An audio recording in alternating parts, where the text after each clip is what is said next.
আসসালামু আলাইকুম ওয়া রাহমাতুল্লাহি ওয়া বারাকাতুহু। আমাদের কিছু কিছু চাকরির পরীক্ষায় এই ধরনের প্রশ্ন আসে যে if a square plus b square equal 45 and ab equal 18, find 1 divided by a plus 1 divided by b এর মান নির্ণয় করো, তাই না? তো if যদি a square plus b square equal 45, যদি a square plus b square মান 45 হয় and মানে এবং ab equal 18, যদি ab এর মান 18 হয়, find খুঁজে বের করো 1 by a plus 1 by b এর মান তুমি কি করবে? বের করবে। চলো আমরা করি, খুবই শর্টকাট ম্যাথ। ওকে, চলো এটা মানে নিতে বলছি, তাই না? চলো করি। তো এটা মানে কি? অবশ্যই সুবিধা হবে। লসাগু হচ্ছে ab, ab কে দ্বারা ভাগ করলে হয় b, b কে b প্লাস ab কে b দ্বারা ভাগ করলে হয় a, a কে a।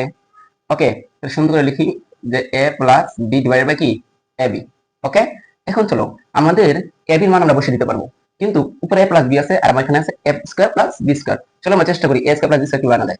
চলো আমরা যেটা দিই যে a প্লাস b তাহলে হোল স্কয়ার, তাহলে বলো তো স্কয়ার টাইম দরকার নেই, এখানে কি দিতে হবে? রুট দিতে হবে। নিচে ab ab থাকবে। ওকে, রুট ওভার, বলো তো a plus b whole square সূত্র কি? a square plus b square plus 2ab divide by কি? ab ডিভাইডেড বাই কি? ab। কেন আমরা a স্কয়ার দিলাম বুঝতেই তো পারছো, যাতে আমি a স্কয়ার এর উপর স্কয়ার আনতে পারি, b এর উপর কি আনতে পারি? স্কয়ার আনতে পারি। এর জন্য a plus b whole square দিলাম। এই স্কয়ার তো আমার এখানে ছিল না, তাই তারকে ডিনাই করার জন্য আমি কি রুট দিয়ে দিলাম। ওকে, তো ভিতরে দেখো তো a square plus b square জায়গায় কি আমি a square plus b square এর মান বসিয়ে দিতে পারি না? তারপর ab এর জায়গায় আমি ab এর মানগুলো বসিয়ে দিতে পারি না? চলো, root over a square plus b square মান যদি বসাই তাহলে হয় আমার 45 প্লাস 2 ইনটু 80, নিচে হচ্ছে কি 80, তাহলে উপরে হচ্ছে রুট ওভার 81, নিচে হচ্ছে 80। তাহলে এখান থেকে আমি কি পাচ্ছি? এখান থেকে আমি 18। 81 কে রুট করলে হয় 9, নিচে হচ্ছে 18, 9 কে 9, 9 দুগুণে কত? 18। এটাই হচ্ছে তোমাদের কি অ্যান্সার।